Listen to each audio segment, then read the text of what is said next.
Welcome back to another video और आपका आज की वीडियो स्वागत है। आज जो वीडियो हम देखने जा रहे हैं उसका टाइटल है माँ काली की सच्ची घटना, माँ काली ट्रू स्टोरी। तो चलिए देखते हैं ये वीडियो, लेकिन इससे पहले इस वीडियो इस चैनल का ओरिजिनल लिंक आपको हमारी वीडियो के डिस्क्रिप्शन मिल जाएगा। सब्सक्राइब किया, लाइक शेयर को फॉलो इनके चैनल को। इसके अलावा ब्लॉग चैनल का लिंक इंस्टाग्राम लिंक भी हमारी वीडियो के डिस्क्रिप्शन मिल जाएगा। सब्सक्राइब किया, लाइक शेयर को फॉलो करें। चलिए देख लेते हैं ये वीडियो। तुमने अंधेरे को देखा है, लेकिन क्या कभी अंधेरे की रानी को देखा है?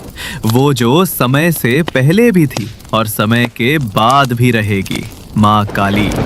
ये कहानी उस देवी की है जिसका रूप शांत नहीं, शुद्ध, भयावह है, जो प्रेम भी देती है और विनाश भी। ब्रह्मांड की उत्पत्ति से पहले, जब कुछ भी नहीं था, ना प्रकाश, ना ध्वनि, ना आकाश, तब केवल एक तम था और उस तमे का नाम था महाकाल।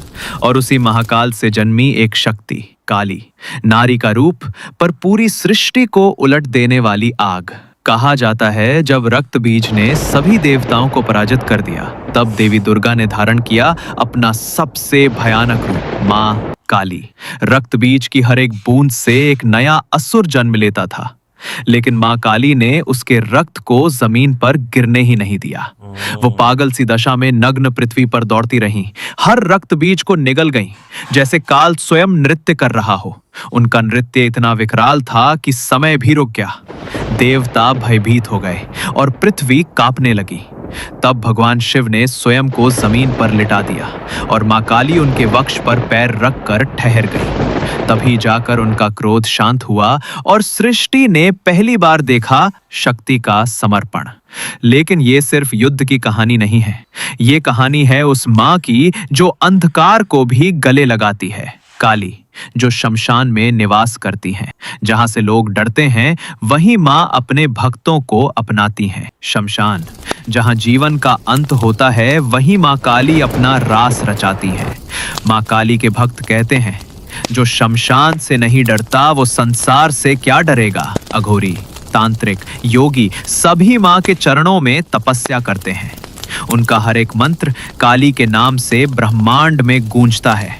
और जब किसी योगी की तपस्या सफल होती है तो माँ स्वयं दर्शन देती हैं अपने भयानक स्वरूप में। भक्ति ही नहीं, समर्पण चाहिए माँ के दर्शन के लिए, क्योंकि माँ काली के रूप में सत्य और मृत्यु दोनों एक साथ छिपे हैं। काली का रूप नीला, विकराल, चमकता हुआ, गले में खोपड़ियों की माला, कपालों का आभूषण, उनके चरणों में शव होते हैं और मुख पर एक मुस्कान जो काल से भी परे की बात करती है।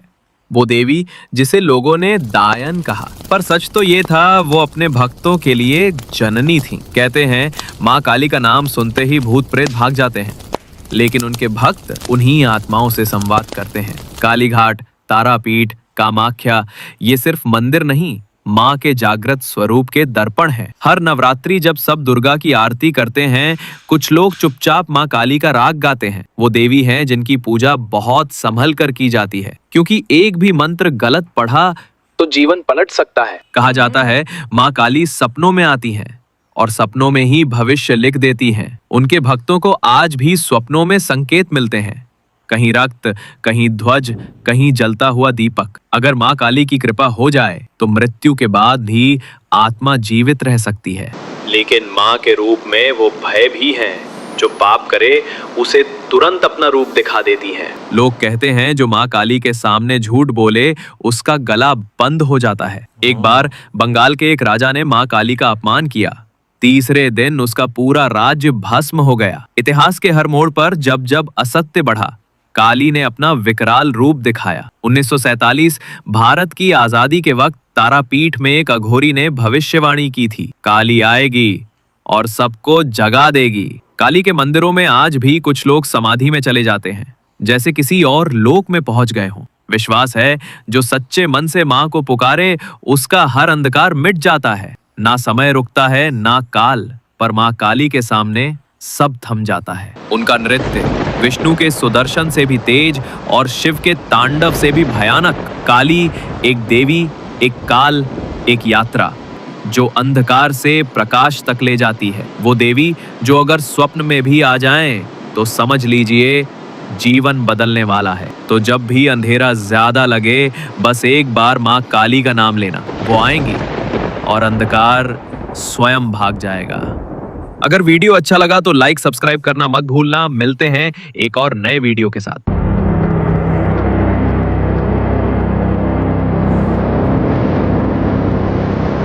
तो आज की वीडियो में जो पहले वाला उन्होंने एक वाकया बताया रक्त बीच वाला, वो मुझे पता था और उसमें मतलब उसके बारे में मैंने सुना था कि जो माँ काली हैं वो इतना ज़्यादा मतलब उनको वो इतने क्रोधित हो गई थी कि उसके बाद फिर जो शिव जी हैं उन्होंने स्वयं अपने आप को जो है वो जैसे उन्होंने दिखाया पिक्चर्स में भी उस तरह से मतलब वो उनके सामने आ गए और फिर जाकर उनका जो गुस्सा था वो कम हुआ।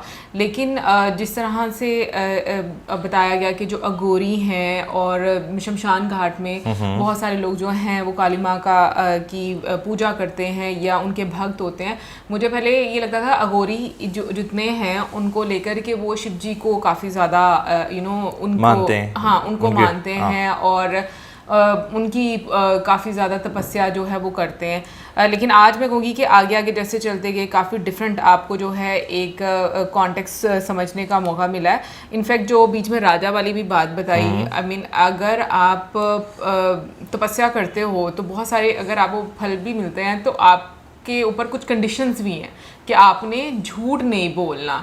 तो ये चीज़ें भी जो हैं उसके अंदर आज मुझे जो है वो पता चली। अच्छा, वैसे जो है ना वीडियो देखकर एक चीज़ भाई, जिस टाइम पर जो यानी कि ये तो कलयुग चल रहा है ना, इससे पहले जो युग थे उसमें जो है भाई एक चीज़ मैंने देखी, जिसको भी कोई वरदान या सुपर नेचुरल पावर मिली है या इमोर्टैलिटी जो है वो मिली है, उसने उसका गलत जो है वो उपयोग जो है वो किया है। अभी स्टार्टिंग में जैसे बात की जाए कि भाई जैसे ही एक खून का कतरा जो है वो ज़मीन पर गिरता था, एक नया असुर जो है वो पैदा हो जाता था। लाजमी कोई वरदान या कुछ तो दिव्य शक्ति जो है उसे मिली होगी जिसकी वजह से जो है इस तरह जो है वो हो रहा था।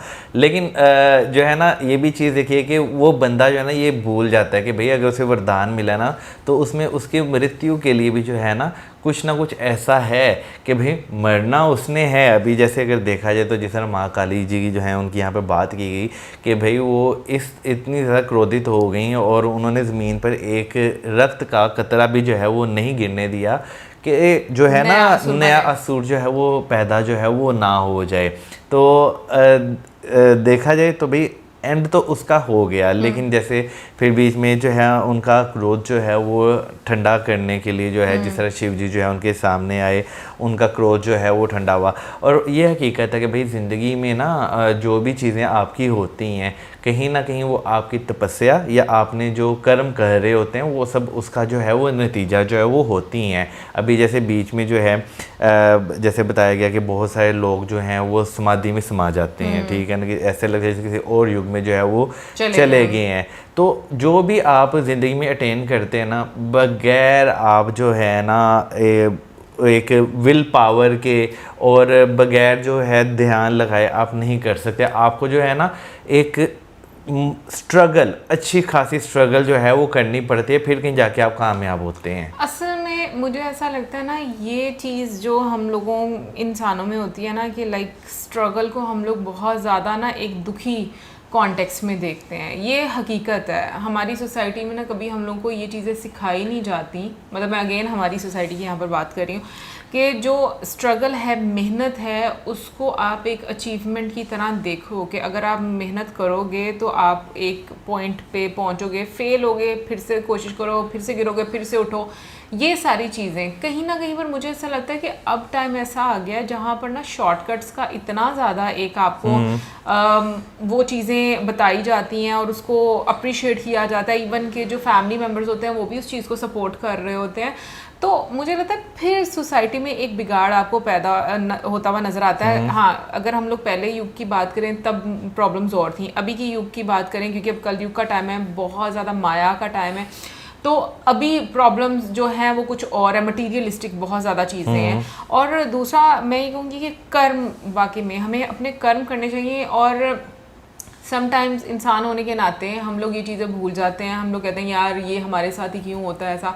हम लोग जो है उस कंसिस्टेंसी के साथ जो है अपने कर्म ही नहीं कर पाते, कहीं ना कहीं पर ब्रेक लगा देते हैं, कुछ लोग डिप्रेशन में चले जाते हैं, कुछ लोग जो है वो विक्टिम बन जाते हैं, कुछ लोग जो है वो मूव ऑन कर जाते हैं। सो हर किसी की सिचुएशन जो है वो डिफरेंट रहती है, डिपेंड करता है कि आप कितने कंसिस्टेंट रहते हो या आपको कितना ज़्यादा एक भरोसा रहता है। और दूसरा जो मौसम ने बात की ना कि एंड पर असुर जो है उसको निराशा होना पड़ता है, चाहे वो जितनी मर्जी तपस्या करे उसको वरदान मिले।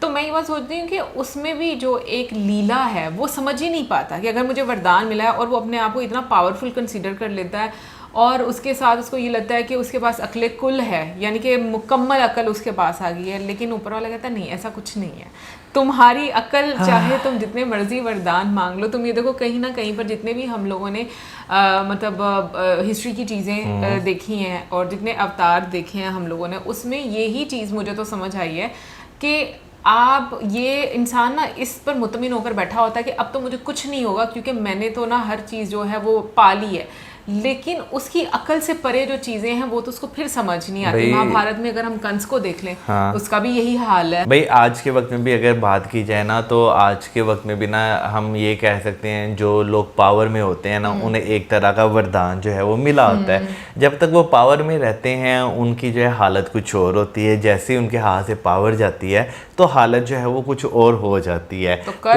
तो कर्म तो हैं, तो सोचने वाली बेसिकली बात ये है कि भाई सदा जो है ना वो कुछ भी नहीं रहना, ठीक है ना। किसी को नहीं समझ ये किसी को समझ के एक टाइम आना है जब आपके हाथ से आपकी चीज़ें जो है ना वो छिनती जाएंगी और आपको जो है ना रियलाइज़ भी नहीं होगा, और जिस मोमेंट पे आपको रियलाइज़ होगा ना वो आपका शायद अंतिम मोमेंट हो कि वहाँ से आगे आप कुछ कर ही नहीं सकते। बिल्कुल। एनीवेज ओवरऑल अगर हम देखें तो बहुत ही अच्छा लगता है, क्योंकि मुझे ऐसा लगता है ना आपको हमेशा कुछ ना कुछ समझने और सीखने का मौका मिलता है, और कहीं ना कहीं फिर आपकी सोच जो है वो एक मुख्तलिफ जाविये से, मुख्तलिफ नज़रिए से देखना शुरू होती है। बाकी कमेंट सेक्शन में आप ज़रूर बताइएगा आपको आज की वीडियो कैसी लगी। मिलेंगे आपसे नेक्स्ट वीडियो में। सब्सक्राइब करना मत भूलना। Good bye.